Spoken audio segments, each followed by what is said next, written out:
Good morning बच्चों।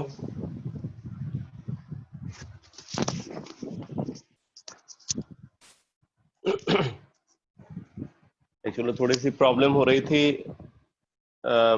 Basically मेरे पास दो आईडी है। मैंने दूसरे आईडी से कल एक मीटिंग के लिए लॉगिन किया था और फिर उस आईडी से इस आईडी पे मैं आ ही नहीं पा रहा था, तो मैंने दोबारा से जूम ऐप को अनइंस्टॉल किया, फिर से इंस्टॉल किया, तब जा करके मैं कनेक्ट हो पाया। तो उसी में टाइम लग गया।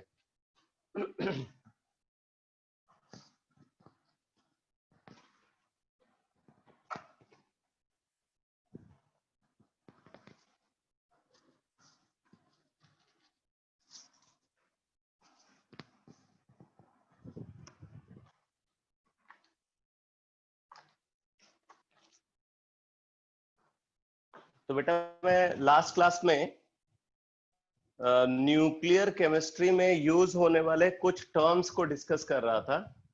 जैसे मैंने आपको बताया था आइसोटोप्स के बारे में और आइसोबार्स के बारे में। ठीक, आइसोटोप्स एंड आइसोबार्स। एक मिनट बेटा।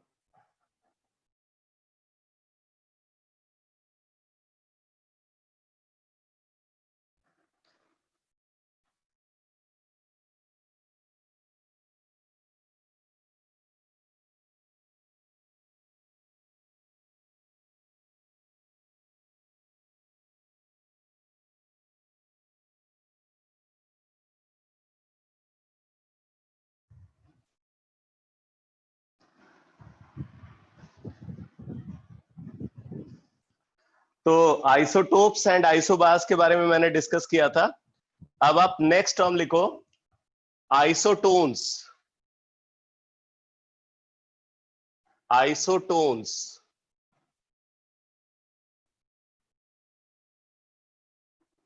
आइसोटोन्स क्या होते हैं? बोलते हैं कि ऐसे न्यूक्लियाई जिनमें नंबर ऑफ न्यूट्रॉन्स कांस्टेंट हो। ठीक है, number of neutron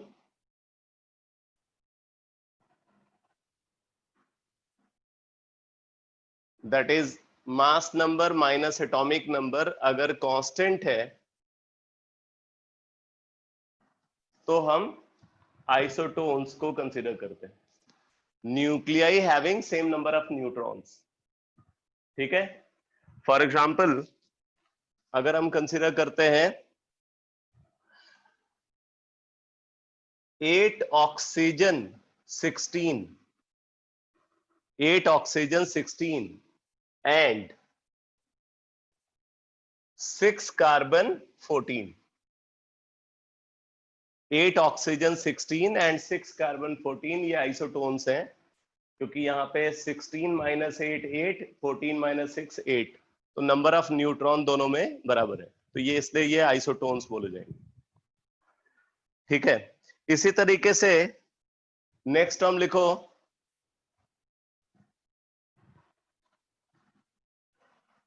next term iso डायाफर्स। Iso डायाफर्स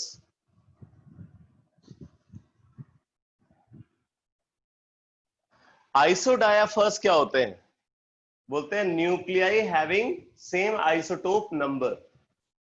तो अगर आइसोटोप नंबर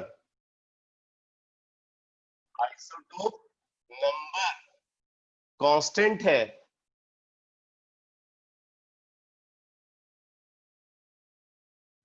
अगर आइसोटोप नंबर कांस्टेंट है तो हम आइसोडायाफर्स को डिफाइन करते हैं। तो nuclei having same isotope number are called isodiaphers. तो अब बात आती है कि ये आइसोटोप नंबर क्या होता है। तो आइसोटोप नंबर होता है, isotope number is equal to number of neutron minus number of proton. Number of neutron minus number of proton is called isotope number. और आपको पता है नंबर ऑफ न्यूट्रॉन होता है ए माइनस जेड और number of proton है Z तो a minus Z यानी कि a माइनस 2z। तो ऐसे न्यूक्लियाई जिनका a minus 2z value constant है, जिनके लिए a minus 2z value constant है, उनको हम आइसोडायाफर्स बोलते हैं। ठीक है, ऐसे न्यूक्लियाई जिनके लिए a minus 2z value constant है, उनको हम आइसोडायाफर्स बोलते हैं। तो यहां पे एक बात इंपॉर्टेंट है, आप आइसोडायाफर्स के रिगार्डिंग नोट करो। Isodiaphers are produced during alpha emission. Isodiaphers are produced during alpha emission. जब अल्फा पार्टिकल का इमिशन होता है तो आइसोडायाफर्स प्रोड्यूस होते हैं। अब जरा देखना कैसे प्रोड्यूस होते हैं। जैसे मान लो हमने एक पेरेंट एलिमेंट कंसीडर किया है X with atomic number Z and mass number A, और ये अल्फा पार्टिकल का इमिशन करता है, तो डॉटर एलिमेंट Y प्रोड्यूस होता है जिसका एटॉमिक नंबर Z-2 और मास नंबर A-4 है। तो अब आप यहाँ पे देखो, पेरेंट एलिमेंट के अंदर नंबर ऑफ न्यूट्रॉन क्या है, तो इसके अंदर नंबर ऑफ न्यूट्रॉन है आइसोटोप नंबर इसका है या एक एक करके देखते हैं। तो पहले नंबर ऑफ न्यूट्रॉन यहाँ पे देखें तो A-Z है। नंबर ऑफ प्रोटॉन अगर हम यहाँ पे देखें तो Z है। तो आइसोटोप नंबर जो है अगर यहाँ पे देखें तो A-2Z है। इसी तरीके से अगर इस डॉटर न्यूक्लियस को कंसीडर किया जाए तो इसके अंदर number of neutron, mass number minus atomic number है। Mass number minus atomic number. तो एक तरीके से अगर आप देखो तो ये आ गया A-Z-2, A-Z-2, ये नंबर ऑफ न्यूट्रॉन आ गया। अगर हम यहाँ पे नंबर ऑफ प्रोटॉन निकाले तो नंबर ऑफ प्रोटॉन है Z-2। तो आइसोटोप नंबर इसका निकालोगे तो इसका आइसोटोप नंबर क्या आ जाएगा, A-Z-2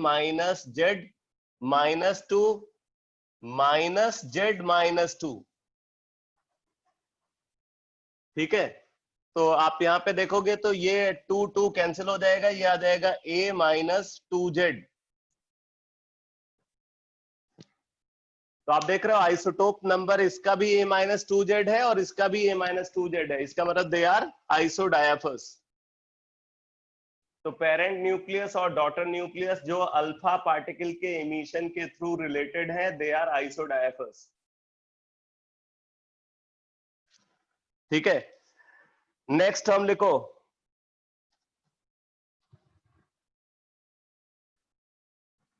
अगला term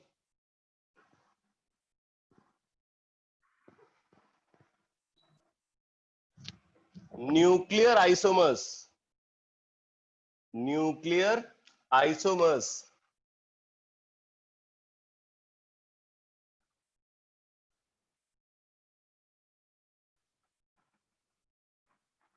nuclear isomers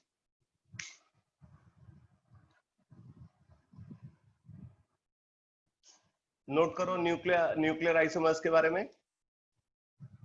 nuclei having same atomic number, nuclei having same atomic number and same mass number, nuclei having same atomic number and same mass number, but differ in terms of their energy state,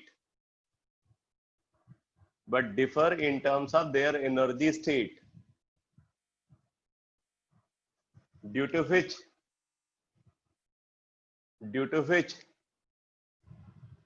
due to which differ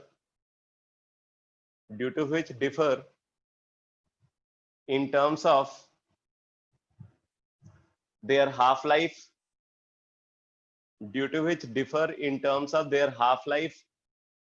average life, type of particle decayed,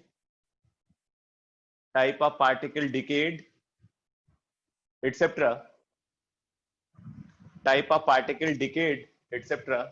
Are called nuclear isomers.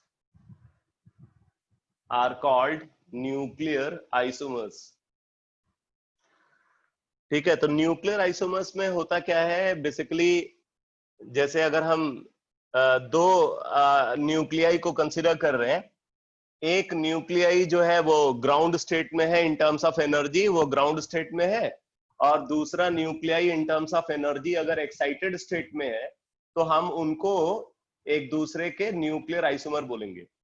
अब basically nuclear isomer का formation कैसे होता है, जरा इस बात को समझो।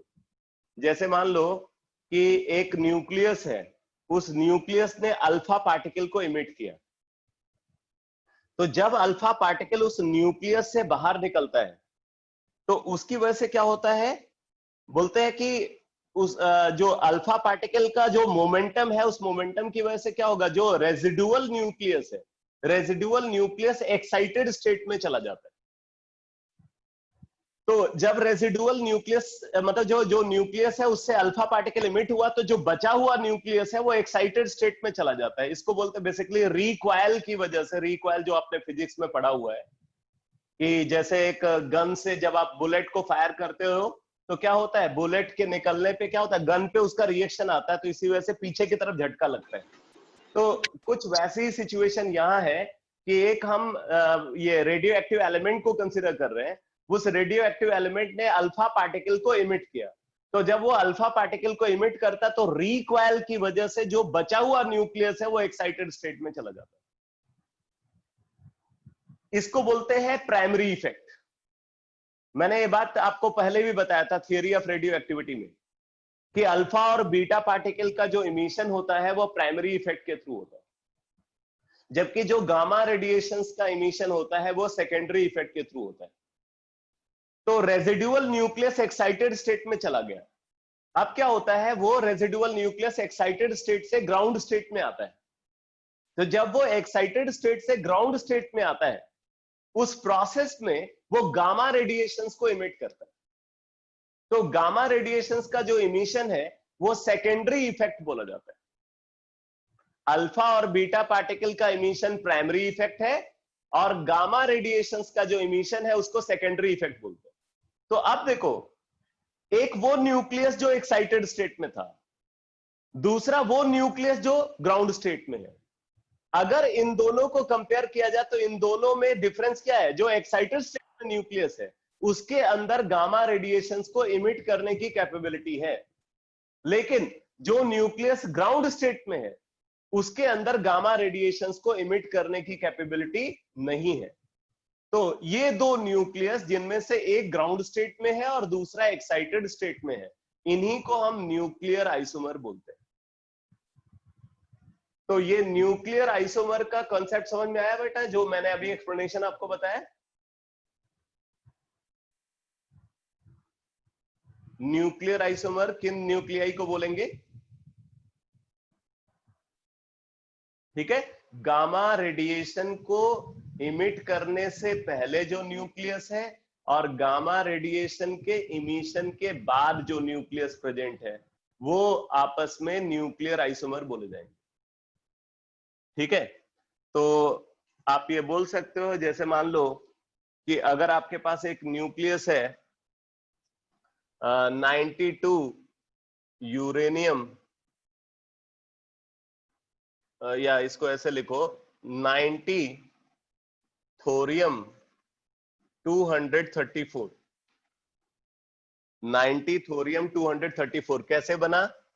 ये बना है 92 यूरेनियम 238 से। कब बना? जब यहां से एक अल्फा पार्टिकल इमिट हुआ।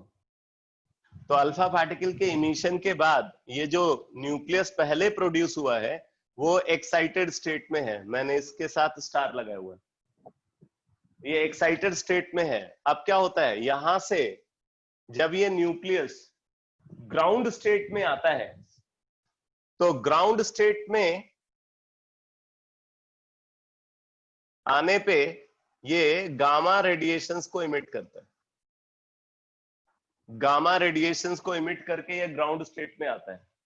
ठीक है, तो ये दो न्यूक्लियाई जिनका आप देख रहे हो एटॉमिक नंबर सेम है, जिनका आप देख रहे हो मास नंबर सेम है, बस ये in terms of energy differ करते हैं, इन्हीं को हम न्यूक्लियर आइसोमर बोलेंगे।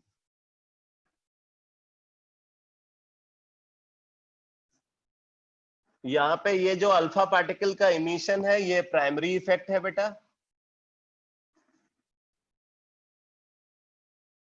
जबकि ये जो गामा रेडिएशंस का इमिशन आप देख रहे हो ये secondary effect.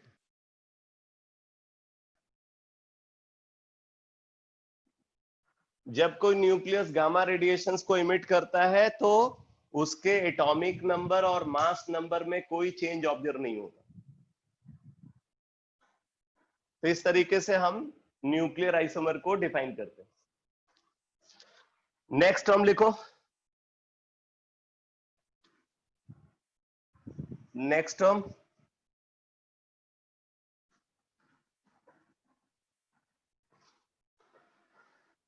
आइसोस्टर्स,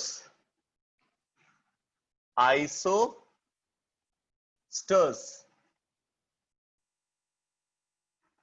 ISOSTERS, आइसोस्टर्स।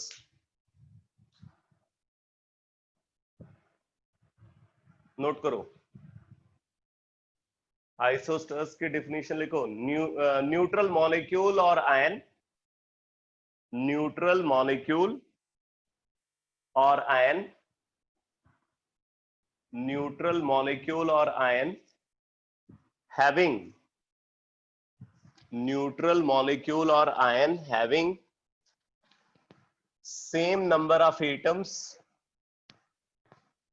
neutral molecule or ion having same number of atoms and same number of electrons, same number of atoms and same number of electrons are called isosters, are called isosters. आगे note करो, all isosters are always isoelectronics, all isosters are always isoelectronics, but converse is not always true, but converse is not always true.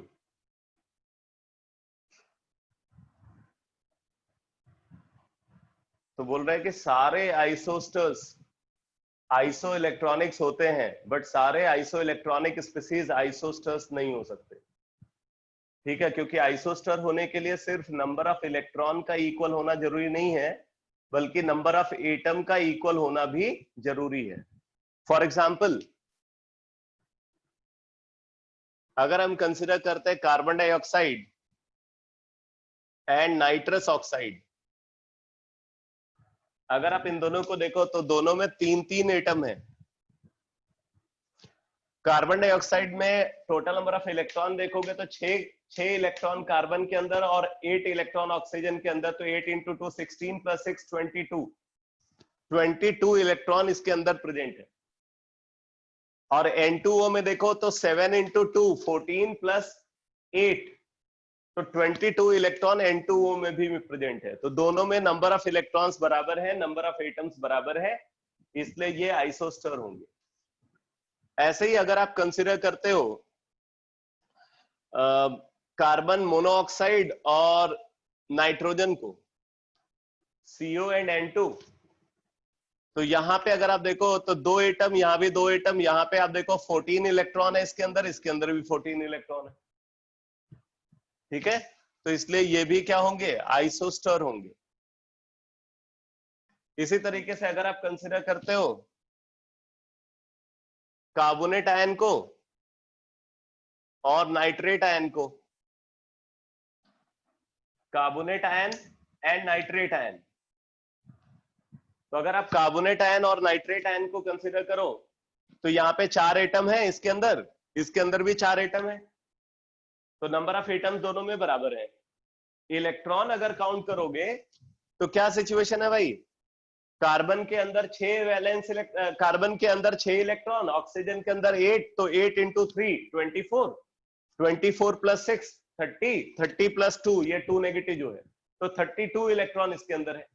और यहाँ पे count करोगे तो 7 electron nitrogen के, और 8 into 3 24 plus 7 31 plus ये -1 है तो +1, तो 32 इलेक्ट्रॉन इसके अंदर भी है।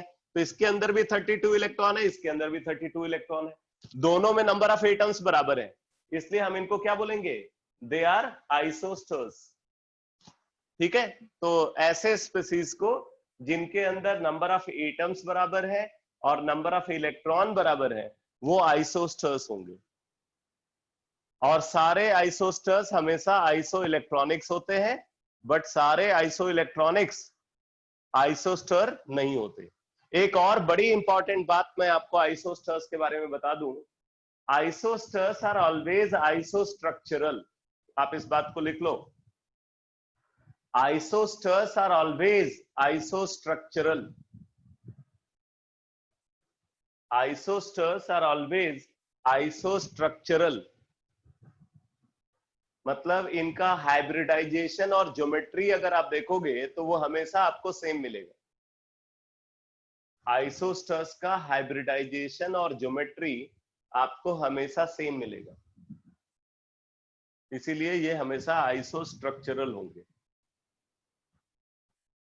ठीक है, तो ये कुछ टर्म्स हैं जिनको हम न्यूक्लियर केमिस्ट्री में यूज करते हैं। यहाँ पे मैंने आपको जिन टर्म्स के बारे में बताया उसमें आइसोटोप्स पहला टर्म था, देन आइसोबास, देन आइसोटोन्स, उसके बाद फिर हमने कंसिडर किया आइसोडायाफर्स, फिर न्यूक्लियर आइसोमर्स एंड देन आइसोस्टर्स। ठीक है, अब मैं आगे बढ़ रहा हूं, नेक्स्ट कॉन्सेप्ट,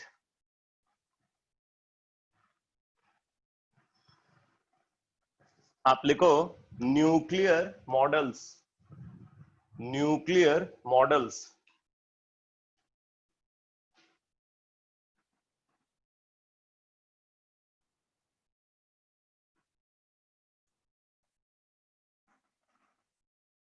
न्यूक्लियर मॉडल्स।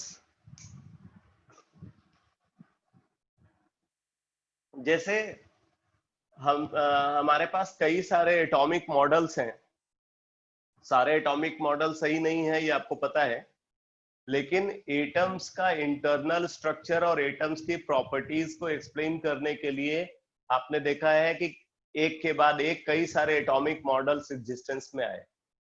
ठीक है, उसी तरीके से न्यूक्लियस का इंटरनल स्ट्रक्चर और न्यूक्लियस की प्रॉपर्टी को एक्सप्लेन करने के लिए कई सारे न्यूक्लियर मॉडल्स एग्जिस्टेंस में आए। बट यहाँ पे मैं आपको एक बात बता दूं कि न्यूक्लियस की एक्चुअल पिक्चर अभी भी हमें पूरी तरीके से पता नहीं। जो भी न्यूक्लियर मॉडल्स एग्जिस्टेंस में है, कोई न्यूक्लियर मॉडल ये क्लेम नहीं करता कि वो न्यूक्लियस को एग्जैक्टली डिफाइन करता हो। ठीक है, तो न्यूक्लियस की जो इंटरनल न्यूक्लियस का जो इंटरनल अरेंजमेंट है और जो न्यूक्लियर फोर्सेस हैं, न्यूक्लियस के अंदर जो एक्सचेंज पार्टिकल एग्जिस्ट करते हैं, उनकी स्टडी अभी भी चल रही है, अभी भी ये स्टडी कंप्लीट नहीं। बट जो न्यूक्लियर मॉडल्स एग्जिस्टेंस में आए हैं उनमें से 2 न्यूक्लियर मॉडल्स जो है वो काफी इंपॉर्टेंट है। जैसे एक वाटर ड्रॉप मॉडल है और दूसरा न्यूक्लियर शेल मॉडल है। Water drop model and nuclear shell model, तो ये 2 न्यूक्लियर मॉडल्स हैं जिनको सबसे ज्यादा इंपॉर्टेंस मिली है। ठीक है, तो अब मैं आपको थोड़ा सा ब्रीफ कर देता हूं दोनों के बारे में।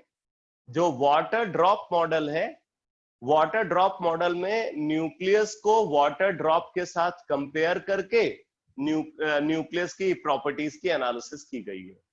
वहां पे ये बोला गया है कि न्यूक्लियस का जो अरेंजमेंट है वो वाटर ड्रॉप जैसा ही होता है। अब आप बोलोगे कि कैसे दोनों में सिमिलरिटी है, तो मैं आपको कुछ पॉइंट्स बताता हूं। आप देखो, जैसे अगर वाटर ड्रॉप को कंसीडर किया जाए तो वाटर ड्रॉप वाटर मॉलिक्यूल से बना है। उसी तरीके से अगर न्यूक्लियस को कंसीडर किया जाए तो न्यूक्लियस न्यूक्लियॉन से बना है।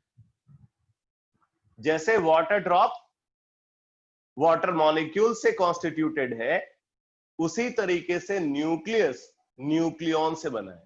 आप देखो, एक सिमिलरिटी। दूसरी बात कि जो वाटर मॉलिक्यूल्स हैं, वो वाटर मॉलिक्यूल्स आपस में इंटरैक्ट करते हैं सेकेंडरी फोर्सेस के थ्रू। जैसे वहां पे हाइड्रोजन बॉन्डिंग ऑब्जर्व होती है, वहां पे डाइपोल डाइपोल इंटरैक्शन ऑब्जर्व होता है, वहां पे डिस्पर्सिव फोर्सेस ऑब्जर्व होते हैं। तो जैसे वाटर ड्रॉप्स के बीच में सेकेंडरी फोर्सेस ऑपरेट होते हैं, उसी तरीके से न्यूक्लियॉन्स के बीच में भी सेकेंडरी फोर्सेस ऑब्जर्व होते हैं। न्यूक्लियॉन्स आपस में हेल्ड होते हैं थ्रू सेकेंडरी फोर्सेस। अब आप बोलोगे कि why they are called secondary forces, तो बोलते हैं सेकेंडरी फोर्सेस उन फोर्सेस को बोला जाता है जो इनवर्स स्क्वायर लॉ को फॉलो नहीं करते। जो फोर्सेस इनवर्स स्क्वायर लॉ को फॉलो नहीं करते, उनको हम सेकेंडरी फोर्सेस बोलते हैं। तो आपको पता है कि चाहे हाइड्रोजन बॉन्डिंग हो या डाइपोल डाइपोल इंटरैक्शन हो या डिस्पर्सन फोर्सेस हो, यहां पे जो फोर्स ऑफ इंटरैक्शन है वो inversely proportional to R square नहीं होता, बल्कि वो inversely proportional to R to the power n होता है, और वो n वैल्यू ग्रेटर देन 2 होती है।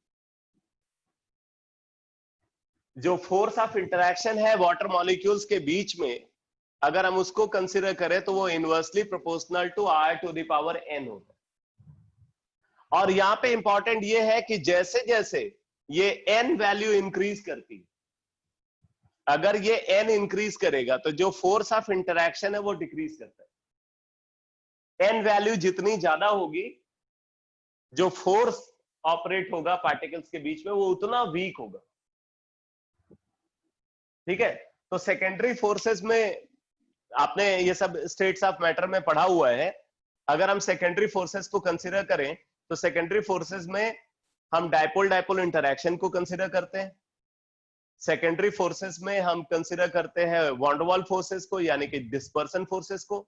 सेकेंडरी फोर्सेस में हम कंसीडर करते हैं हाइड्रोजन बॉन्डिंग को।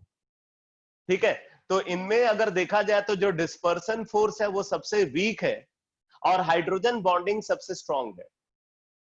तो ऑब्वियसली n वैल्यू भी उसी के अकॉर्डिंग वेरी करेगी। तो आप देख रहे हो कि जो वाटर मॉलिक्यूल्स के बीच में फोर्सेस ऑपरेट हो रहे हैं वो इनवर्स स्क्वायर लॉ को फॉलो नहीं करते। एग्जैक्टली उसी तरीके से न्यूक्लियर फोर्सेस भी इनवर्स स्क्वायर लॉ को फॉलो नहीं करते। Nuclear forces do not follow inverse square law. ठीक है, और देखो एक बात और यहां पे इंपॉर्टेंट है कि जो न्यूक्लियर फोर्सेस होते हैं वो चार्ज इंडिपेंडेंट फोर्सेस होते हैं।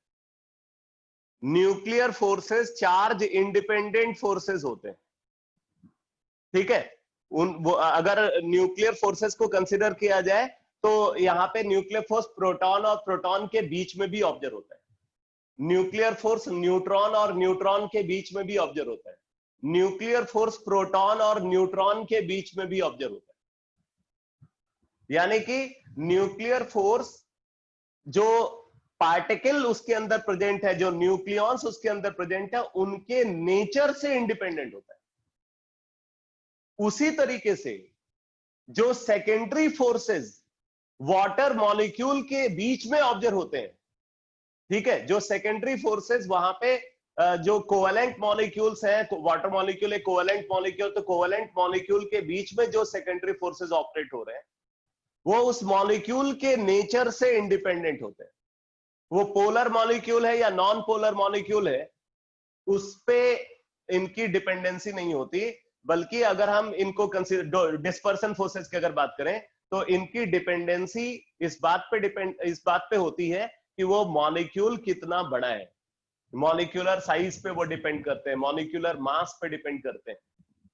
ठीक है, तो इस तरीके से अगर आप देखो तो एक सिमिलरिटी और ऑब्जर्व हो रही है कि जो न्यूक्लियर फोर्सेस हैं वो न्यूक्लियॉन्स के नेचर से इंडिपेंडेंट होते हैं।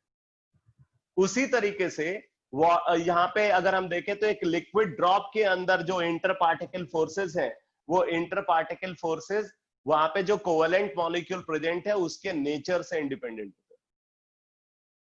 ठीक है, एक और बात इंपॉर्टेंट है कि जो वाटर मॉलिक्यूल की प्रॉपर्टीज है वो उसके सरफेस पे डिफाइन नहीं होती।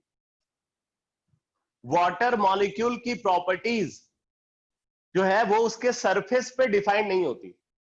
उसी तरीके से न्यूक्लियस, जो न्यूक्लियर फोर्सेस है, न्यूक्लियर फोर्सेस का जो एग्जिस्टेंस है वो विद इन द न्यूक्लियस है। न्यूक्लियस की जो सरफेस बाउंड्री है वो क्लियरली डिफाइन नहीं है। ठीक है, आपने जब लिक्विड स्टेट पढ़ा था +1 में, तो वहां पे आपने पढ़ा था कि जो वाटर ड्रॉप होता है, वाटर ड्रॉप के अंदर जो सरफेस पे फोर्सेस होते हैं वो फोर्सेस में कोई बैलेंस नहीं होता।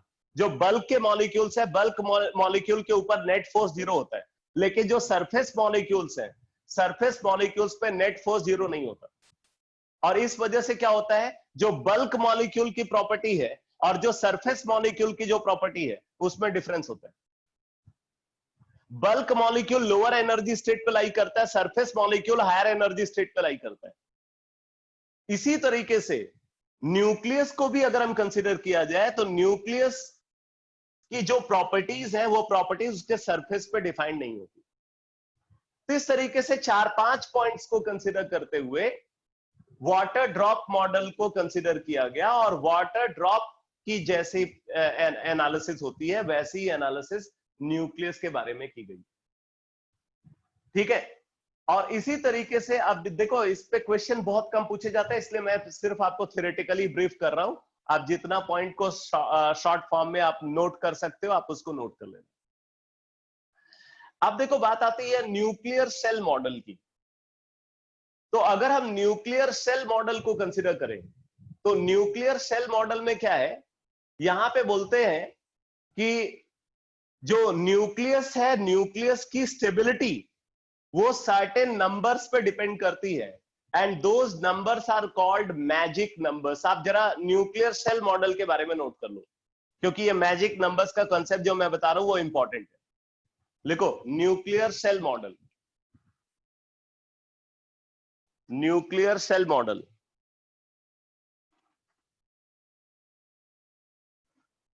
इसमें लिखो न्यूक्लियाई हैविंग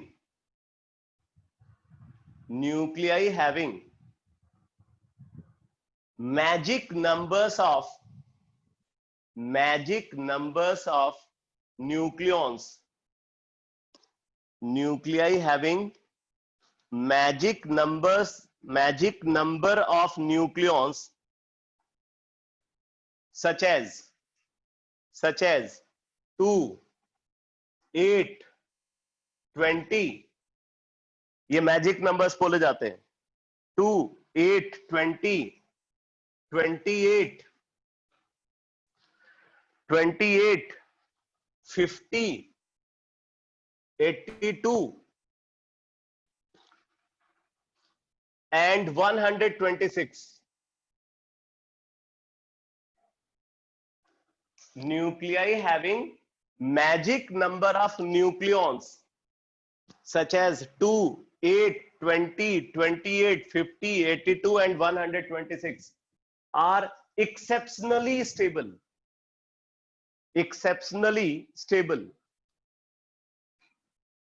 अब जरा इसका मतलब थोड़ा और डिटेल में समझो। अगर किसी न्यूक्लियस के अंदर आपको 2 न्यूट्रॉन या 2 प्रोटॉन या दोनों आपको 2-2 नंबर में दिख रहे हैं, या किसी न्यूक्लियस के अंदर 8 नंबर ऑफ न्यूट्रॉन या 8 नंबर ऑफ प्रोटॉन या दोनों प्रेजेंट है, उसी तरीके से किसी न्यूक्लियस के अंदर 20 नंबर ऑफ न्यूट्रॉन या 20 नंबर ऑफ प्रोटॉन या दोनों 20-20 नंबर में एग्जिस्ट कर रहे हैं, ऐसे ही बाकी मैजिक नंबर्स के बराबर नंबर ऑफ न्यूट्रॉन या नंबर ऑफ प्रोटॉन या दोनों अगर ऑब्जर्व होते हैं तो वो न्यूक्लियस एक्सेप्शनली स्टेबल होता है। ठीक है, तो ये मैजिक नंबर्स की स्टेबिलिटी है। अच्छा ध्यान देना कि जो मैजिक नंबर का कॉन्सेप्ट है वो आप पीरियोडिक क्लासिफिकेशन में भी पढ़ते हो, कि वो नंबर्स जिनके, वो एटॉमिक नंबर्स जिनके बाद एलिमेंट की प्रॉपर्टी में रिपीटिशन होता है, उन नंबर्स को हम मैजिक नंबर्स बोलते हैं। बट वहां पे जो मैजिक नंबर्स हम डिफाइन करते हैं वो इन मैजिक नंबर्स से डिफरेंट। वहां पे जो मैजिक नंबर्स हम डिफाइन करते हैं वो मैजिक नंबर्स क्या है? 2, 8, 8, 18, 18, 32। और यहां पे जो मैजिक नंबर हम डिफाइन कर रहे हैं वो क्या है? 2, 8, 20, 28, 50, 82 एंड 126। तो मैं फिर से रिपीट कर रहा हूं, अगर किसी न्यूक्लियस के अंदर इतने नंबर ऑफ न्यूट्रॉन या इतने नंबर ऑफ प्रोटॉन या अगर दोनों प्रेजेंट है तो वो न्यूक्लियस एक्सेप्शनली स्टेबल होगा। अब देखो इसमें भी एक बात आती है कि हो सकता है कि सिर्फ इतने नंबर ऑफ न्यूट्रॉन हो बट इतने प्रोटॉन ना हो। तो अगर सिर्फ या तो न्यूट्रॉन या प्रोटॉन का नंबर इनमें से किसी नंबर के बराबर है तो हम उसको सिंगली मैजिक कॉन्फ़िगरेशन बोलते हैं, सिंगली मैजिक। लेकिन अगर मान लो कि दोनों का नंबर इसी के बराबर है तो उसको डबली मैजिक कॉन्फ़िगरेशन बोलते हैं। तो सिंगली मैजिक कॉन्फ़िगरेशन वाले न्यूक्लियस के कंपेयर में जो डबली मैजिक कॉन्फ़िगरेशन वाले न्यूक्लियस है वो ज्यादा स्टेबल होते हैं। इस बात को भी समझ लेना, ये काफी इंपॉर्टेंट है। अगर किसी न्यूक्लियस के अंदर सिंगली मैजिक कॉन्फ़िगरेशन है और दूसरे न्यूक्लियस में डबली मैजिक कॉन्फ़िगरेशन है, तो जिसका डबली मैजिक कॉन्फ़िगरेशन होगा वो ज्यादा स्टेबल होगा in compare to singly magic configuration. ये बात समझ में आई बेटा? मैजिक कॉन्फ़िगरेशन का क्या इंपॉर्टेंस है यहां पे?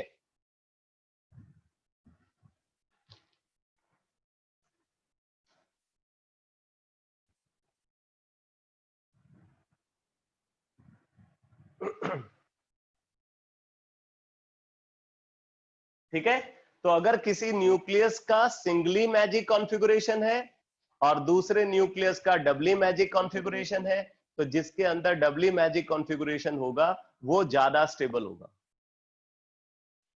जैसे अगर हम कंसिडर करते हैं 2He4 2He4 एंड 2He3। अब आप देख सकते हो यहां पे number of neutron to number of proton two, ये डबली मैजिक कॉन्फ़िगरेशन को एक्वायर कर रहा है। और यहाँ पे number of neutron 1, number of proton 2, ये सिंगली मैजिक कॉन्फ़िगरेशन को एक्वायर कर रहा है। तो स्टेबिलिटी की अगर बात करें तो 2He4 is more stable than that of 2He3।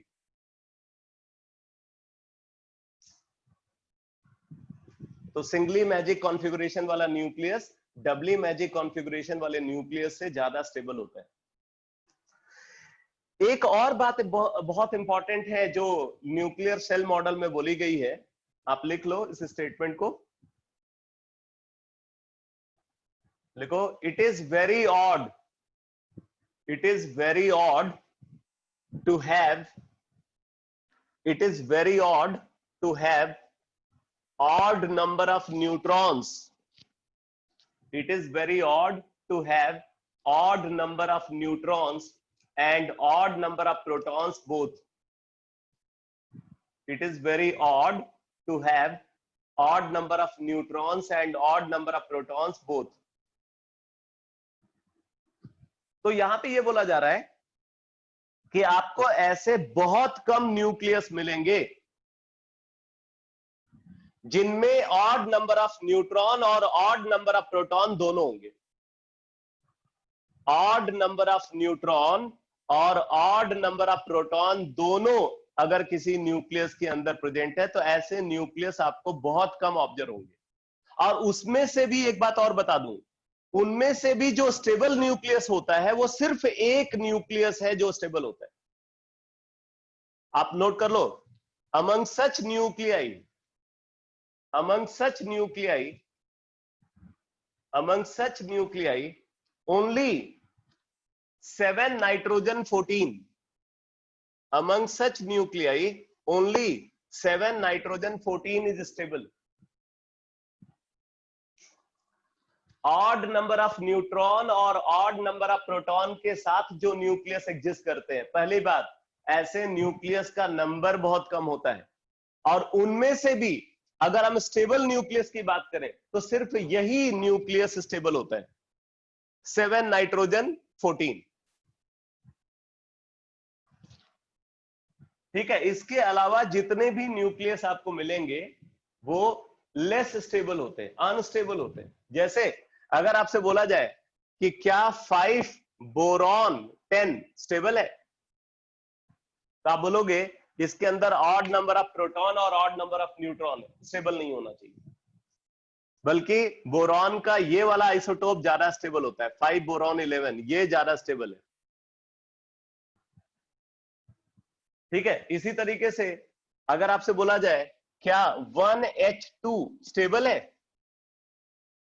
तो आप बोलोगे इसके अंदर ऑड नंबर ऑफ प्रोटॉन और ऑड नंबर ऑफ न्यूट्रॉन है।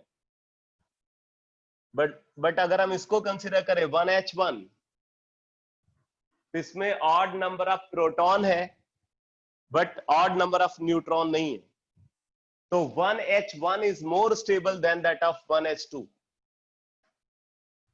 तो it is very odd to have odd number of neutrons and odd number of protons both. बहुत important statement है, आप इसको दिमाग में हमेशा रखना। जब कभी न्यूक्लियस की स्टेबिलिटी के बारे में आपसे पूछा जाए तो इस फैक्ट को आप हमेशा अपने दिमाग में रखोगे कि स्टेबल न्यूक्लियस ऐसा सिर्फ 7 नाइट्रोजन 14 ही मिलता है। 7 नाइट्रोजन 14 में 7 प्रोटॉन और 7 न्यूट्रॉन है। ऑड नंबर ऑफ प्रोटॉन और ऑड नंबर ऑफ न्यूट्रॉन होने के बावजूद भी ये स्टेबल होता है। ठीक है, अब मैं आपको एक टेबल बनवाता हूं, ठीक है, इससे आपको काफी आइडिया लगेगा। आप एक टेबल बना लो इसी स्टेटमेंट से रिलेटेड। लिखो 3 कॉलम यहां पे बनाने हैं आपको, number of protons, number of protons, दूसरा कॉलम बनाना है number of neutrons,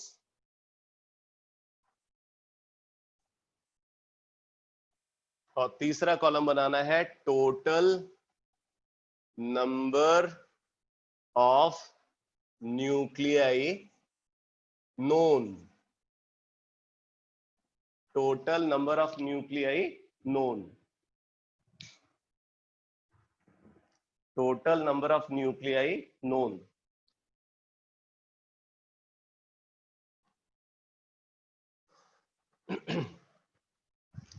number of protons, number of neutrons and total number of nuclei known. अब देखो बेटा, अगर हम प्रोटॉन और न्यूट्रॉन दोनों का नंबर इवन कंसीडर करें, फर्स्ट केस, अगर number of proton even number है, number of neutron even number है, तो ऐसे total number of nuclei known है 165। 165 ऐसे न्यूक्लियाई हैं जिनमें नंबर ऑफ प्रोटॉन और नंबर ऑफ न्यूट्रॉन दोनों इवन नंबर में प्रेजेंट होते हैं। दूसरा केस, अगर number of proton even number है और number of neutron odd number है, number of proton even number and number of neutron odd number, तो ऐसे न्यूक्लियाई का नंबर है 55। ऐसे नॉन न्यूक्लियाई है 55। तीसरा केस, अगर number of proton odd number में प्रेजेंट है, number of neutron even number में प्रेजेंट है, तो ऐसे न्यूक्लियाई का नंबर है 50। ऐसे 50 नॉन न्यूक्लियाई हैं। और चौथा केस, अगर number of proton odd, number of neutron odd, तो total number of known nuclei है ओनली 5। ये नॉन न्यूक्लियस है 5, स्टेबल उसमें से एक ही है 7 नाइट्रोजन 14। ये तो टोटल नंबर ऑफ न्यूक्लियाई जो एग्जिस्ट करते हैं, मैं उनकी बात कर रहा हूं।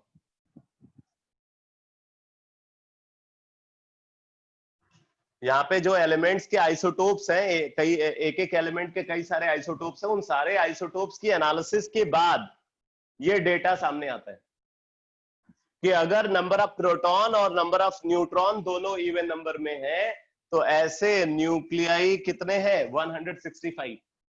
अगर number of proton even number में है but number of neutron odd number में है तो नॉन न्यूक्लियस ऐसे है 55। और अगर number of proton odd number में है, number of neutron even number में है तो ऐसे नॉन न्यूक्लियाई है 50। और अगर नंबर ऑफ प्रोटॉन और नंबर ऑफ न्यूट्रॉन दोनों ऑड नंबर में है तो ऐसे नॉन न्यूक्लियाई है ओनली 5।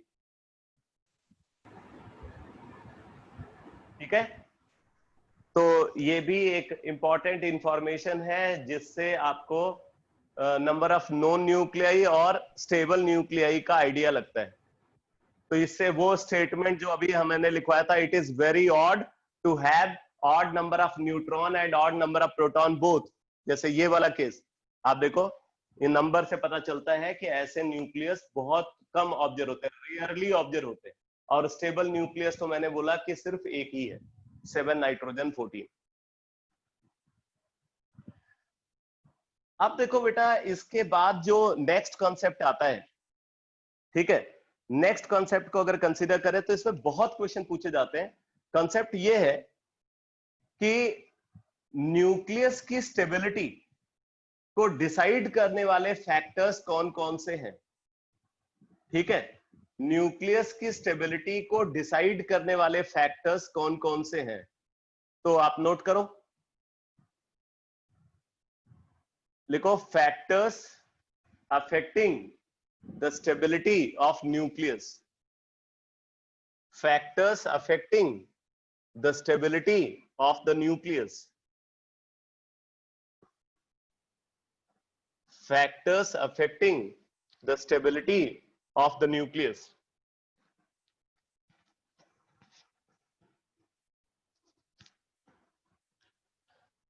तो यहां पे लिखो to determine the stability, to determine the stability of the nucleus,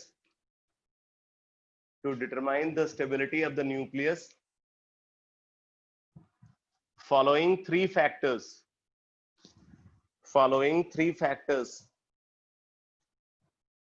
are taken into consideration. Following three factors are taken into consideration. कौन कौन से तीन फैक्टर हैं, देखो, number 1 N/P ratio, number of neutron to number of proton ratio, बहुत important factor है और theoretical question जो पूछे जाते हैं वो इसी पे बेस पूछे जाते हैं। तो N/P ratio, number 2 packing fraction,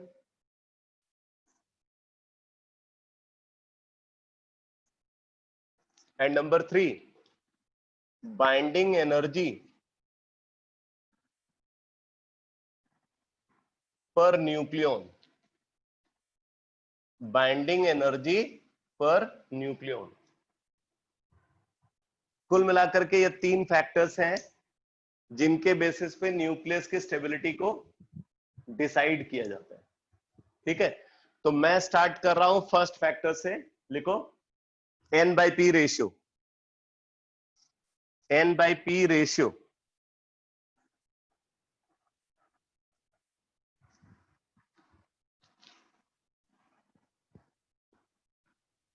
N/P ratio, तो इसमें नोट करो, देखो by plotting a curve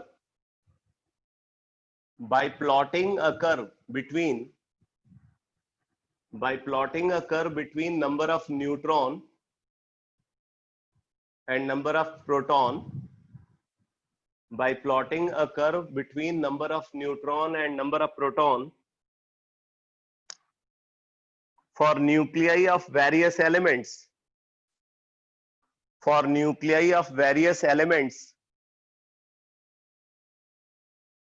it has been observed that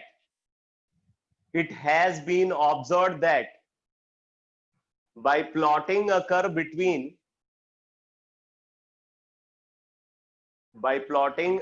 between number of neutrons and number of protons for nuclei of various elements,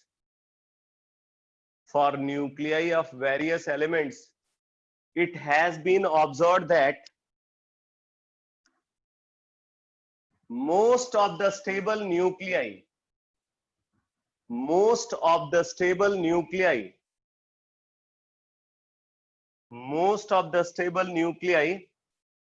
lie in a well-defined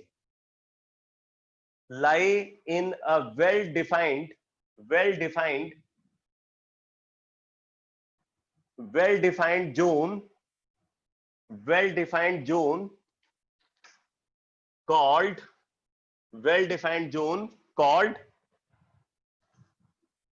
stability belt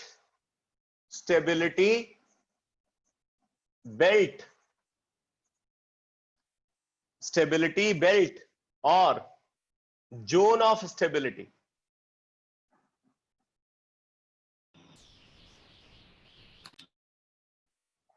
तो बोल रहा है कि वो न्यूक्लियाई जो स्टेबिलिटी बेल्ट के अंदर लाई करते हैं, यानी कि जोन ऑफ स्टेबिलिटी के अंदर लाई करते हैं, वो न्यूक्लियस हमेशा स्टेबल होंगे। स्टेबल का मतलब वो रेडियो एक्टिव नहीं होंगे। बाकी जो न्यूक्लियाई जो इस स्टेबिलिटी बेल्ट से बाहर है वो हमेशा अनस्टेबल होंगे और उन्हीं को हम रेडियो एक्टिव न्यूक्लियाई बोलेंगे। आगे लिखो, those nuclei which lie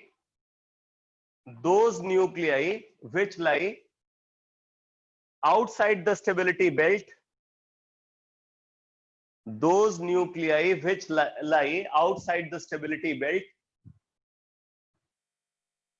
are unstable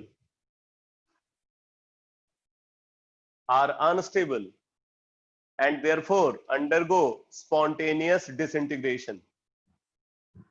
Unstable and therefore undergo spontaneous disintegration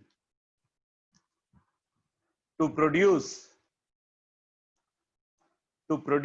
various kind of particles.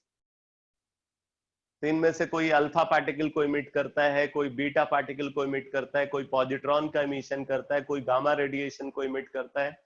तो वो डिफरेंट टाइप के पार्टिकल्स का इमिशन करते हैं। लेकिन जो न्यूक्लियस जोन ऑफ स्टेबिलिटी के अंदर लाई करेगा वो स्टेबल न्यूक्लियस होगा, मतलब वो किसी भी टाइप के डिसइंटीग्रेशन में इन्वॉल्व नहीं होगा। तो अब जरा देखो ये जोन ऑफ स्टेबिलिटी कैसे डिफाइंड होती है। तो हम यहां पे कर्व ड्रॉ कर रहे हैं बिटवीन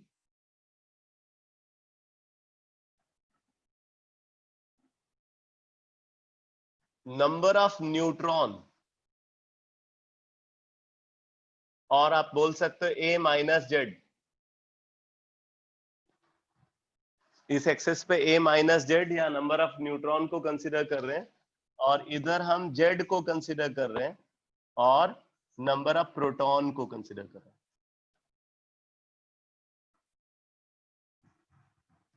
अब देखो बेटा, यहां पे एक तो ये बाइसेक्टर लाइन बड़ी इंपॉर्टेंट है,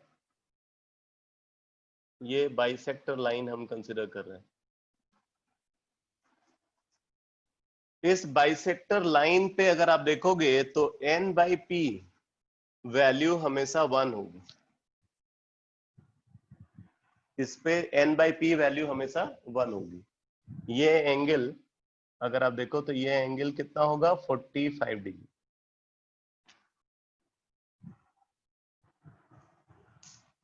अब देखो यहां पे जो स्टेबिलिटी बेल्ट है, स्टेबिलिटी बेल्ट कैसे एग्जिस्ट करता है।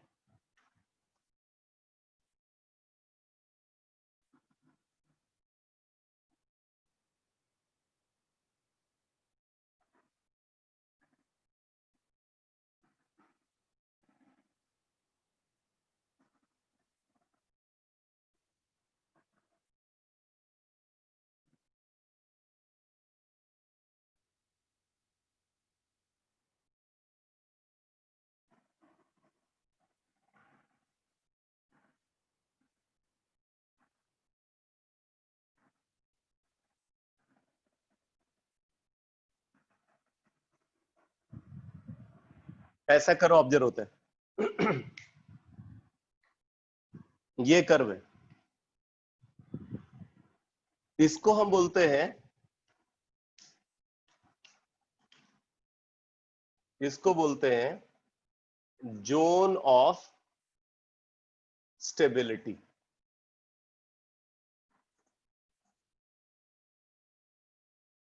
तो कोई भी न्यूक्लियाई जिसकी n/p वैल्यू इस जोन ऑफ स्टेबिलिटी के अंदर आती है,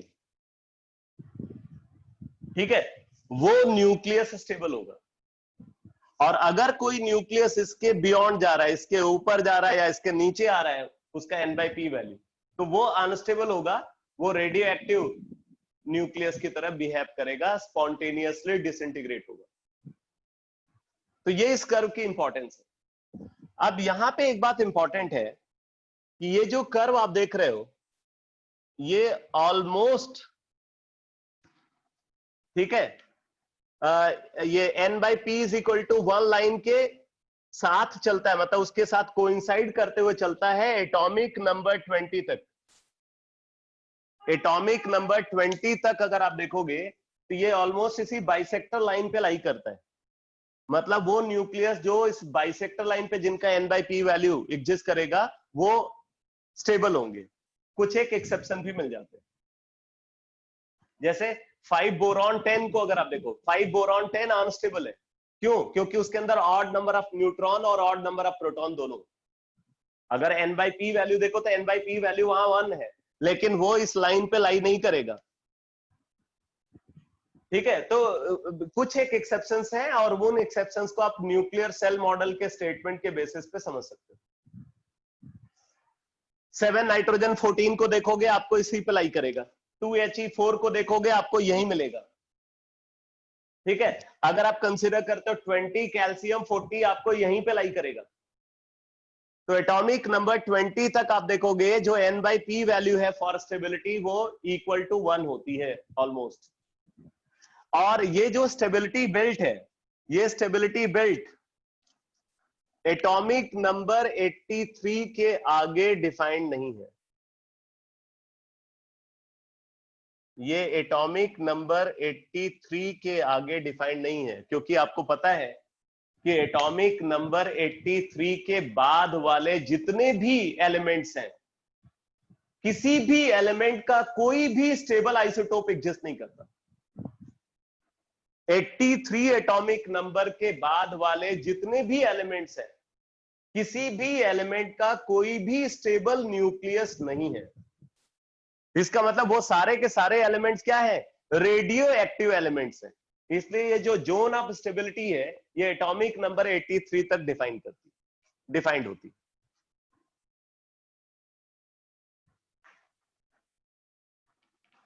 ठीक है, अब इसमें आप इस n/p रेशियो से रिलेटेड कुछ पॉइंट्स फटाफट लिख लो।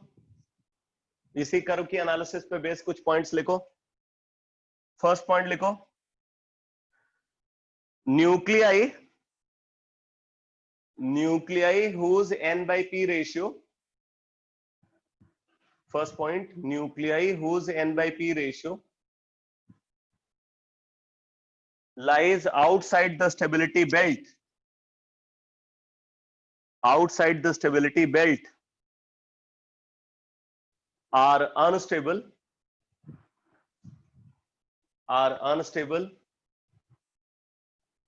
and therefore they undergo spontaneous disintegration, and therefore they undergo spontaneous disintegration, and therefore they undergo spontaneous disintegration.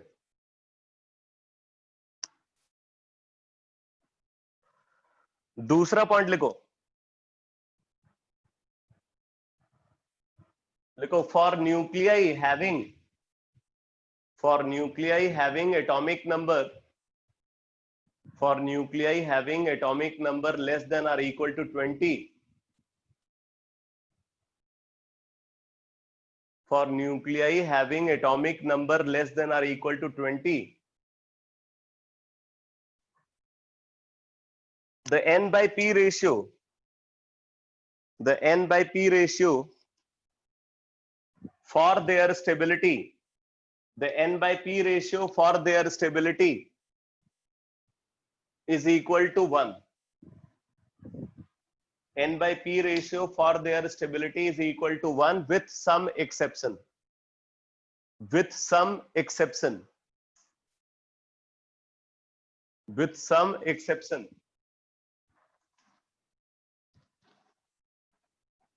ठीक है, जैसे आप लिख लो for example 1H2 5 boron 10 etcetera.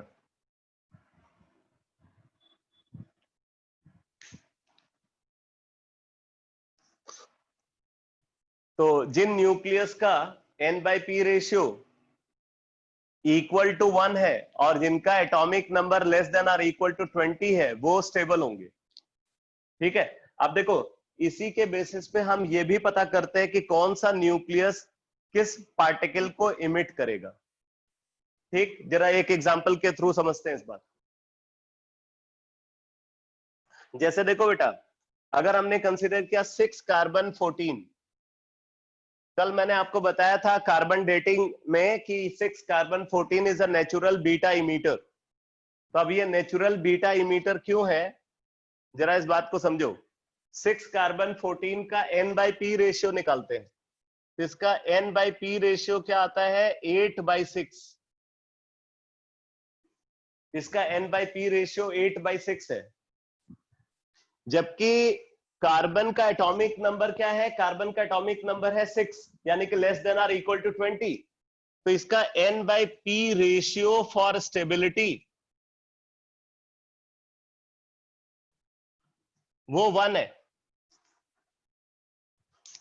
n by p observed n by p ratio 8/6 है, greater than 1, और n by p ratio for stability 1 है. तो अब देखो, अब हमें क्या करना है, हमें इसका n by p रेशियो को डिक्रीज करके n by p ratio stability की तरफ लाना है.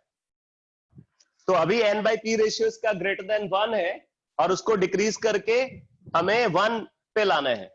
तो अब देखो इसके लिए हमें क्या करना पड़ेगा, n by p रेशियो को हम डिक्रीज करना चाहते हैं.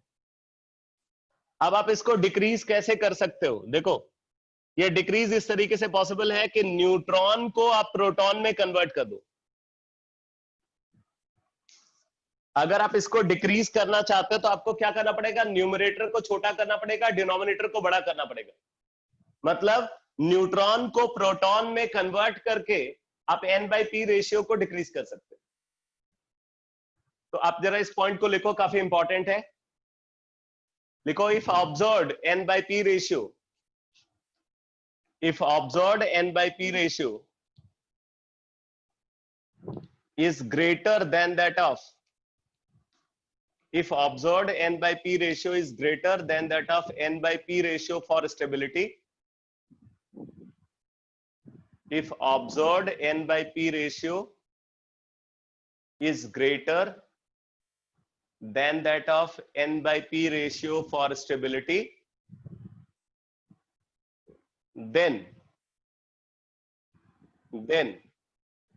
by converting neutron into proton, then by converting neutron into proton, by converting neutron into proton, we can stabilize the nucleus. We can stabilize the nucleus. अब जरा देखो बेटा, जब न्यूट्रॉन प्रोटॉन में कन्वर्ट होगा तो क्या होगा, न्यूट्रॉन को हम प्रोटॉन में कन्वर्ट कर रहे हैं, न्यूट्रॉन को प्रोटॉन में कन्वर्ट कर रहे हैं. एक बात याद रखना, किसी भी न्यूक्लियर चेंज में एक न्यूक्लियर चेंज बैलेंस है या नहीं, ये चेक कैसे किया जाता है. इसको आप इस तरीके से चेक करोगे कि दोनों साइड में एटॉमिक नंबर का सम बराबर होना चाहिए और दोनों साइड में मास नंबर का सम बराबर होना चाहिए. अगर दोनों साइड में एटॉमिक नंबर का सम बराबर है और दोनों साइड में मास नंबर का सम बराबर है, मतलब वो न्यूक्लियर चेंज बैलेंस्ड है. जैसे केमिकल चेंज की बैलेंसिंग के लिए आप क्या करते हो, केमिकल चेंज की बैलेंसिंग के लिए आप ये देखते हो कि जो भी एलिमेंट रिएक्टेंट साइड में है वो एलिमेंट प्रोडक्ट साइड में होना चाहिए, और उस एलिमेंट के जितने एटम रिएक्टेंट साइड में है उसके उतने ही एटम प्रोडक्ट साइड में होने चाहिए। केमिकल चेंज की बैलेंसिंग के लिए आप इस फैक्ट को कंसीडर करते हो। उसी तरीके से अगर आप किसी न्यूक्लियर चेंज की बैलेंसिंग को चेक कर रहे हो तो आपको यह देखना है कि रिएक्टेंट साइड में और प्रोडक्ट साइड में एटॉमिक नंबर का सम बराबर होना चाहिए, और रिएक्टेंट साइड और प्रोडक्ट साइड में मास नंबर का सम बराबर होना चाहिए। तो अभी तो आपको मास नंबर का सम तो बराबर दिख रहा है, लेकिन एटॉमिक नंबर का सम बराबर नहीं दिख रहा है। तो अब इसके लिए आपको क्या करना पड़ेगा, -1 इलेक्ट्रॉन जीरो, मतलब बीटा पार्टिकल का इमिशन करना हो। और एक और इंपॉर्टेंट बात समझ लेना, जब कभी बीटा इमिशन होता है तो बीटा इमिशन के साथ एक और एनर्जेटिक पार्टिकल इमिट होता है जिसको हम एंटी न्यूट्रिनो बोलते हैं। बीटा पार्टिकल के इमिशन के साथ हमेशा एंटी न्यूट्रिनो इमिट होता है। आप इसको नोट में लिख लो, लिखो during the emission of beta particle, during the emission of beta particle, during the emission of beta particle, an energetic particle anti-neutrino, an energetic particle anti-neutrino, साथ में लिख लेना new bar, an energetic particle anti-neutrino is always produced,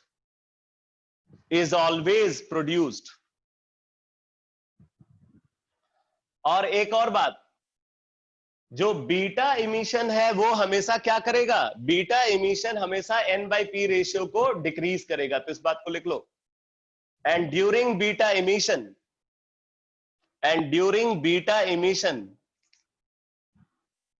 n/p ratio, and during beta emission n/p ratio always decreases, and during beta emission n/p ratio always decreases।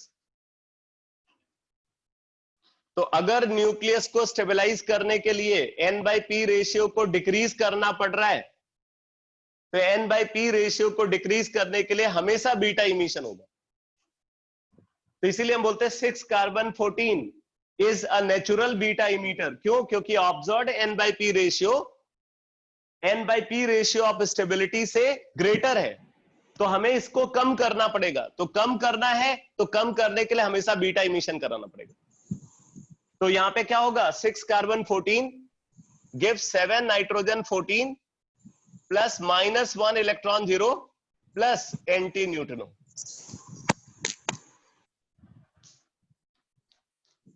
Six carbon 14 gives 7 nitrogen 14 plus -1 electron 0 plus anti neutrino। तो ये बात समझ में आ गई बेटा? Beta emission कब होगा वो क्लियर हुआ?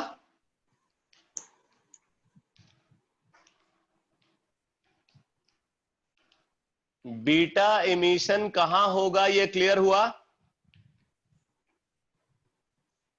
बीटा पार्टिकल का इमिशन तब ऑब्जर्व होगा जब हमें एक न्यूक्लियस को स्टेबलाइज करने के लिए n/p रेशियो को डिक्रीज करना होगा। तो अगर n/p रेशियो को डिक्रीज करके किसी न्यूक्लियस को स्टेबलाइज करते हैं तो वहां पे हमेशा बीटा पार्टिकल का इमिशन होगा।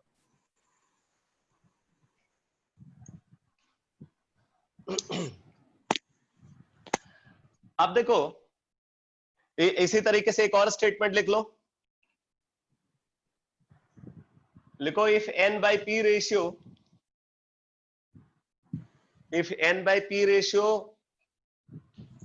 observed, if n/p ratio observed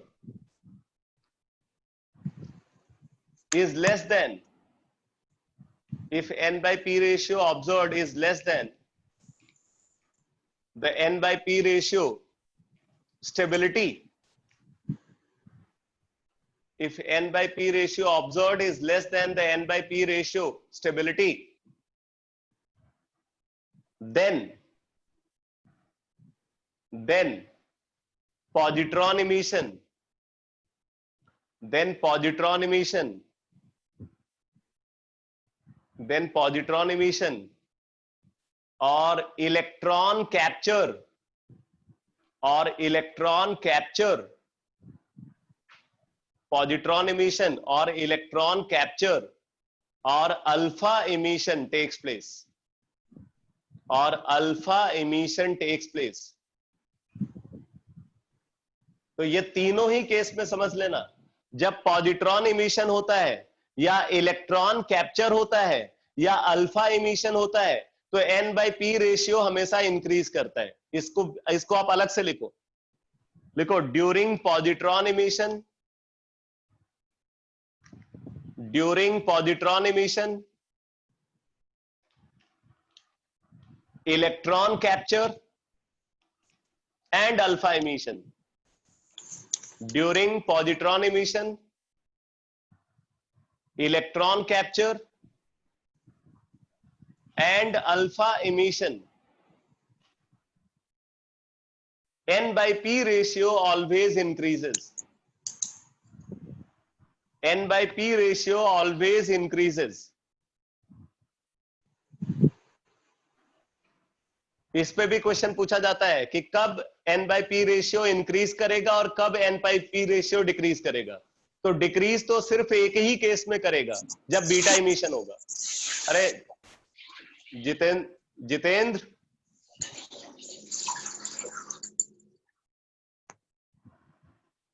mic को म्यूट करो भाई.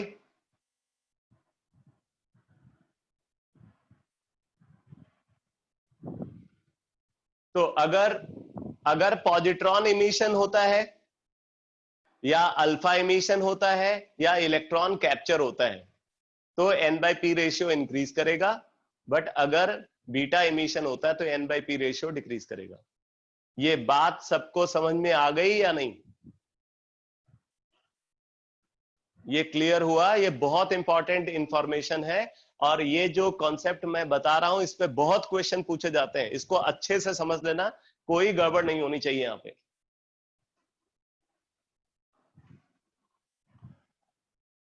तो अब मैं आपको बता देता हूं कि पॉजिट्रॉन इमिशन में क्या होगा. तो जैसे अभी मैंने बताया था, न्यूट्रॉन अगर प्रोटॉन में कन्वर्ट हो रहा है तो बीटा इमिशन, और पॉजिट्रॉन क्या होता है, एंटी बीटा पार्टिकल को पॉजिट्रॉन बोलते हैं. तो अगर प्रोटॉन न्यूट्रॉन में कन्वर्ट हो रहा है, अगर प्रोटॉन न्यूट्रॉन में कन्वर्ट हो रहा है तो पॉजिट्रॉन इमिशन होगा. अगर प्रोटॉन न्यूट्रॉन में कन्वर्ट हो रहा है तो पॉजिट्रॉन इमिशन होगा, और जब पॉजिट्रॉन इमिशन होता है तो साथ में हमेशा न्यूट्रिनो इमिट होता है. यहां पे हमेशा न्यूट्रिनो इमिट होता है, न्यूट्रिनो बोलते हैं इसको. New is called neutrino, new bar is called anti neutrino. तो बीटा पार्टिकल के इमिशन के साथ एंटी न्यूट्रिनो और पॉजिट्रॉन इमिशन के साथ हमेशा न्यूट्रिनो प्रोड्यूस होता है.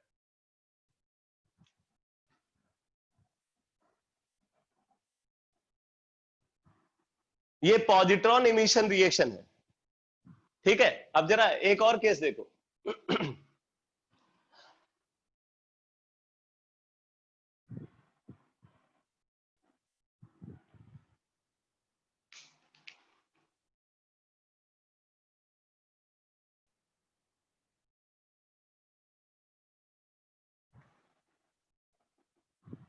अब ठीक है.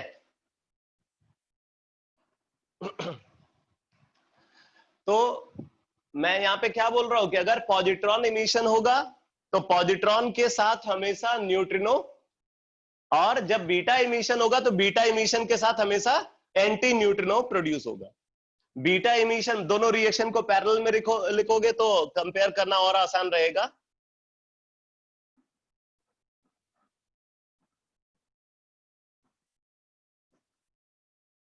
ये है रिएक्शन, ये बीटा पार्टिकल है और ये पॉजिट्रॉन है.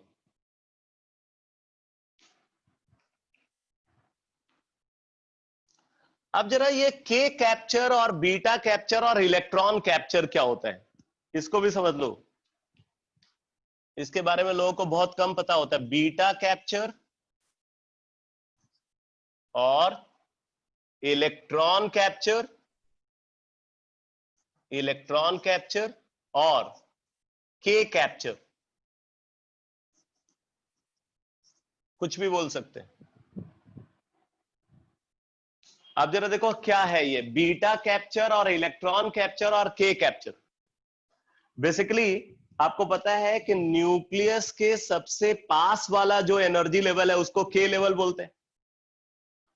के लेवल जो है वो न्यूक्लियस के सबसे पास वाला एनर्जी लेवल है। तो कई बार क्या होता है कि जो इलेक्ट्रॉन के शेल के अंदर प्रेजेंट है, ठीक है, वो वहां पे मूव कर रहा है, तो मूव करते करते करते करते कई बार क्या होता है वो इलेक्ट्रॉन न्यूक्लियस के अंदर गिर जाता है। फोर्स बैलेंस नहीं होने की वजह से क्या होता है वो इलेक्ट्रॉन न्यूक्लियस के अंदर गिर जाता है।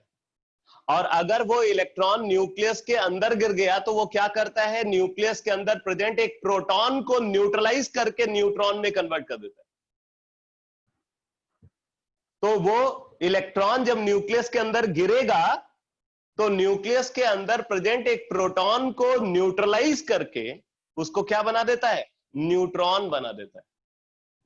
तो इसी रिएक्शन को बीटा कैप्चर और इलेक्ट्रॉन कैप्चर और के कैप्चर बोलते हैं। तो यहां पे आप रिएक्शन को इस तरीके से रिप्रेजेंट करोगे, 1p1 plus -1 electron 0 gives 0n1। क्या हुआ, एक प्रोटॉन ने बीटा पार्टिकल को कैप्चर कर लिया और न्यूट्रॉन में कन्वर्ट हो गया।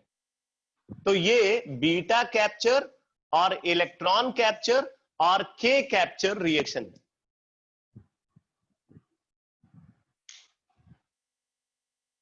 ये क्लियर हुआ बेटा?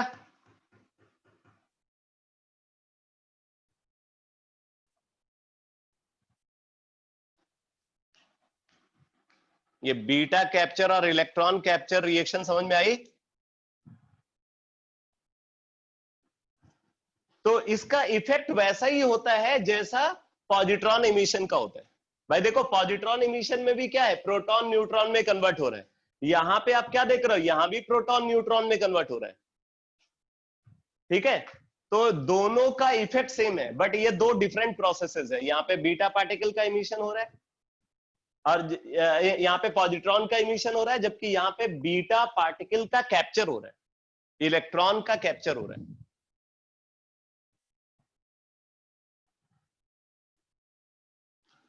तो अब जैसे देखो, अगर आपसे बोला जाए कि 8 ऑक्सीजन 18 है, 8 ऑक्सीजन 18, ये कौन से पार्टिकल को इमिट करेगा? पहले तो आपको बताना है कि ये स्टेबल है या नहीं। अगर ये अनस्टेबल है तो कौन से पार्टिकल को इमिट करेगा?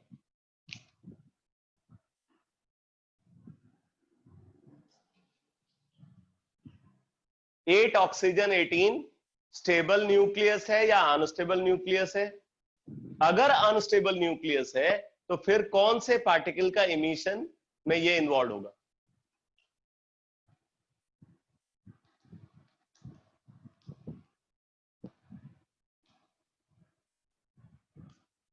अनस्टेबल है, ठीक है, और बीटा पार्टिकल को इमिट करेगा। Very good. देखो अगर हम यहां पे कंसिडर करें 8 ऑक्सीजन 18 को, तो नंबर ऑफ न्यूट्रॉन इसके अंदर है 10, नंबर ऑफ प्रोटॉन है 8, तो n/p रेशियो अगर आप देखोगे तो वो 10/8 है, 10/8 होगा। अगर इसके अंदर n/p रेशियो फॉर स्टेबिलिटी को कंसिडर किया जाए तो n/p रेशियो फॉर स्टेबिलिटी 1 होगा, क्योंकि इसका एटॉमिक नंबर लेस देन और इक्वल टू 20 की रेंज में आ रहा है। तो n/p रेशियो फॉर स्टेबिलिटी 1 होगा और observed n/p ratio greater than 1 है, तो n/p ऑब्जर्व्ड n/p स्टेबिलिटी से ग्रेटर है। n/p observed is greater than n/p stability. तो आपको क्या करना पड़ेगा, आपको n/p को डिक्रीज करना पड़ेगा इसको स्टेबलाइज करने के लिए। और मैंने आपको बताया हुआ कि n/p डिक्रीज करना है तो सिर्फ और सिर्फ बीटा इमिशन के थ्रू ही हो सकता है। तो इसलिए 8 oxygen 18 is a natural beta emitter. 8 oxygen 18 is a natural beta emitter.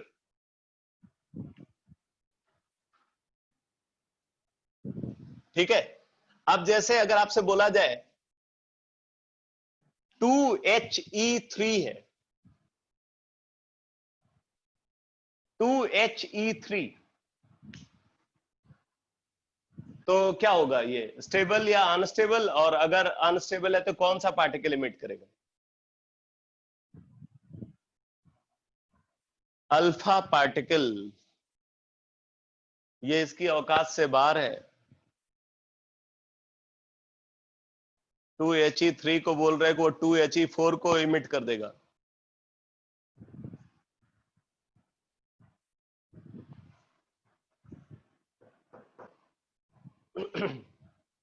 तो यहां पे इसका n/p ऑब्जर्व अगर आप देखोगे तो वो है 1/2,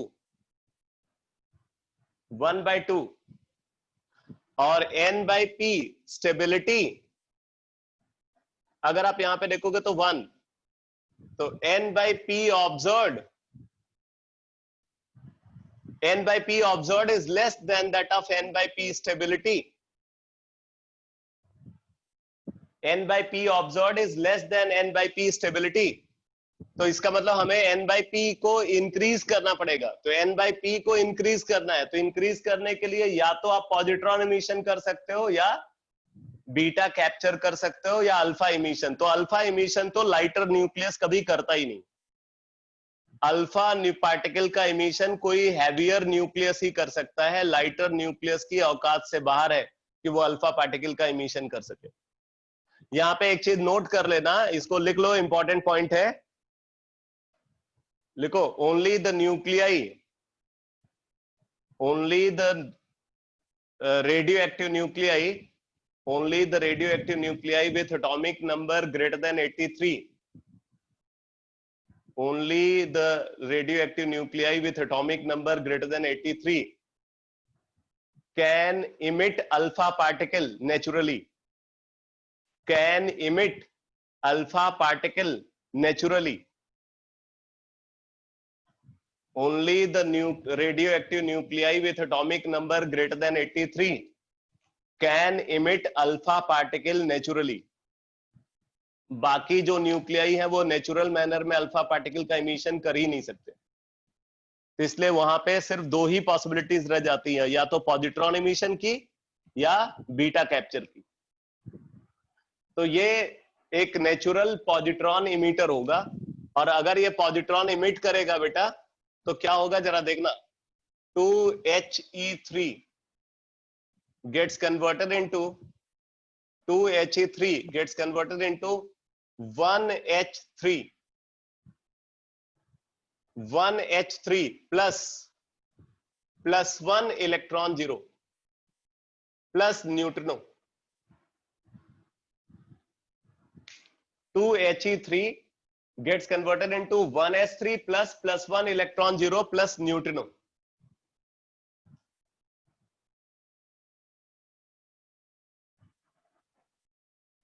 ठीक है, तो ये पॉजिट्रॉन इमीटर होगा।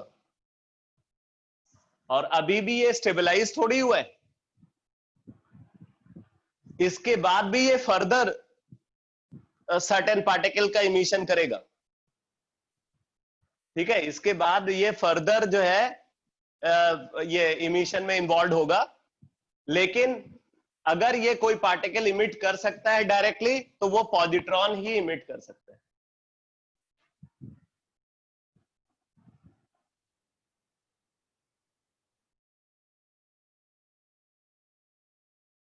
यहां पे एक चीज और समझ लेना कि बीटा कैप्चर की पॉसिबिलिटी जो है ना वो भी लाइटर न्यूक्लियस में नहीं होती।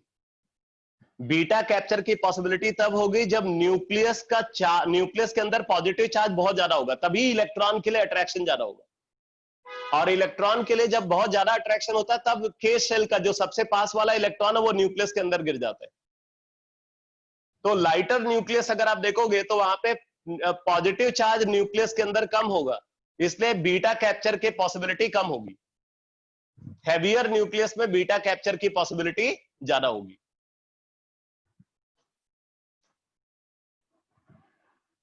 एक और पॉइंट लिखो, फॉर न्यूक्लियाई हैविंग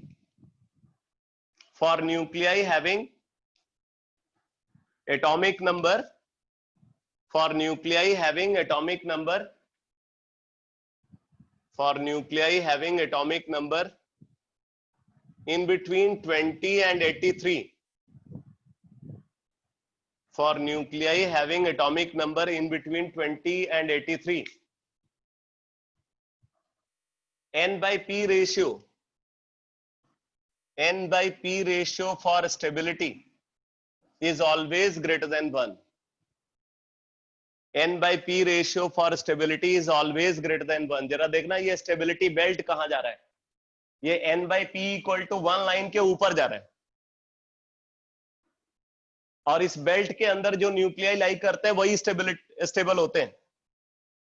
तो ऐसे न्यूक्लियस जिनका एटॉमिक नंबर 20 और 83 के बीच में लाई करता है, उनके लिए n by p ratio for stability हमेशा ग्रेटर देन 1 होगा। अब आप बोलोगे ये पता कैसे चलेगा कि n by p ratio for stability वहां पे क्या होगी? तो ये पता करने का सबसे सिंपल तरीका, सबसे आसान तरीका मैं आपको बताता हूं। आप जो भी एलिमेंट कंसीडर कर रहे हो उस एलिमेंट का एवरेज एटॉमिक मास पता करो। जो भी एलिमेंट आपके पास है उसका एवरेज एटॉमिक मास पता करो। एवरेज एटॉमिक मास के क्लोजेस्ट मास नंबर वाला जो आइसोटोप होगा वो सबसे स्टेबल आइसोटोप होगा, और जो सबसे स्टेबल आइसोटोप है उस स्टेबल आइसोटोप का n by p रेशियो निकाल लो, वही n by p ratio for stability होगी। तो आप नोट कर लो, in such cases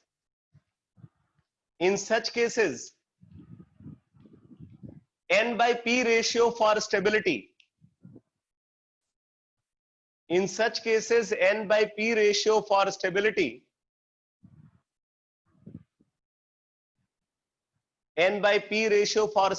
is decided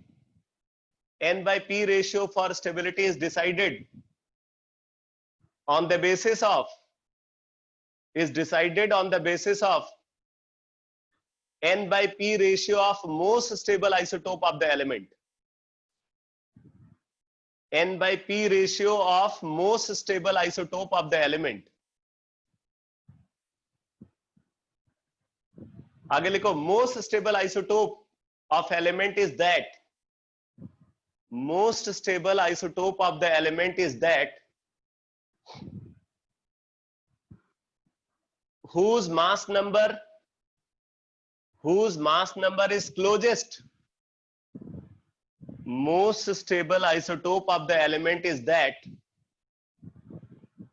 whose mass number is closest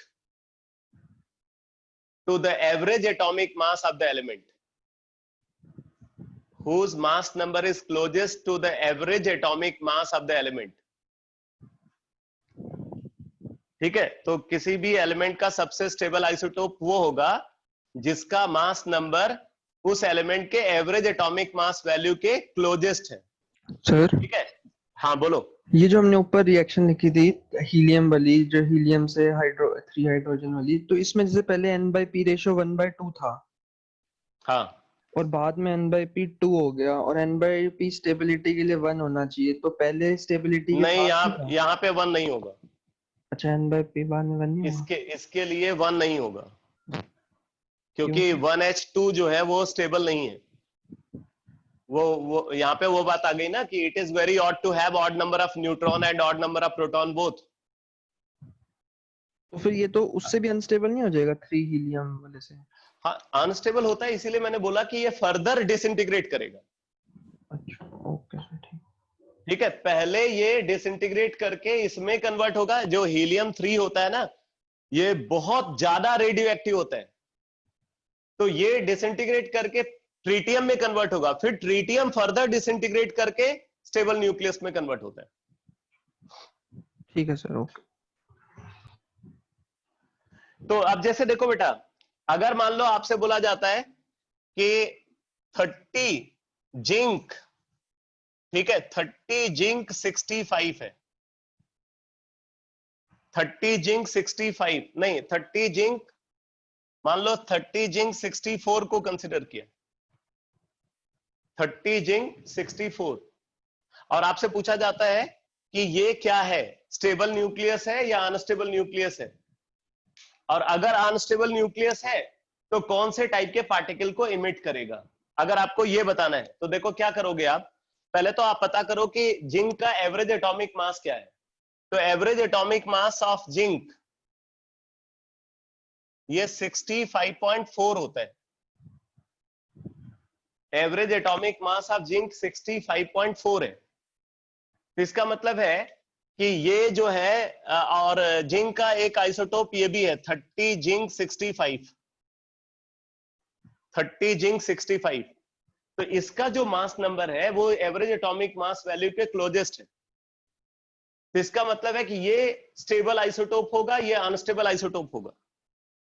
तो यहां से हम N/P रेशियो ऑफ स्टेबिलिटी निकालेंगे। तो N/P रेशियो ऑफ स्टेबिलिटी आ जाएगा 35/30, और यहां पे N/P रेशियो ऑब्जर्व्ड ये आ रहा है 34/30। तो आप देख रहे हो कि N/P ratio observed is less than N/P ratio stability, N/P ratio observed is less than N/P ratio stability. तो इसका मतलब आपको क्या करना है, N/P रेशियो को इंक्रीज करना है। तो इंक्रीज करना है तो पॉजिट्रॉन इमिशन होना चाहिए।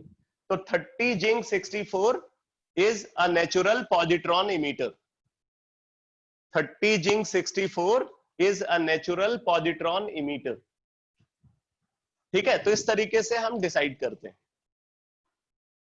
तो मैंने ऑलमोस्ट जो इंपॉर्टेंट कॉन्सेप्ट है न्यूक्लियर केमिस्ट्री के उनको फिनिश कर दिया है।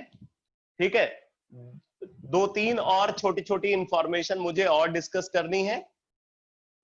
जैसे मैंने अभी बताया था पैकिंग फ्रैक्शन और बाइंडिंग एनर्जी पर न्यूक्लियन का कॉन्सेप्ट, तो इसको मैं नेक्स्ट क्लास में समराइज करते हुए और फिर उसके बाद मैं सरफेस केमिस्ट्री स्टार्ट करूंगा। तो अब अगली क्लास आपकी होगी फिजिकल केमिस्ट्री की मंडे को। ठीक है, बाकी जो तीनों क्लासेस हैं वो तीनों क्लासेस में मैं जनरल ऑर्गेनिक केमिस्ट्री डिस्कस करूंगा। ठीक है बेटा, और मैंने आपको पहले ही बताया हुआ इस वीक में आपका कोई टेस्ट नहीं होगा। Thank you sir. ओके बेटा।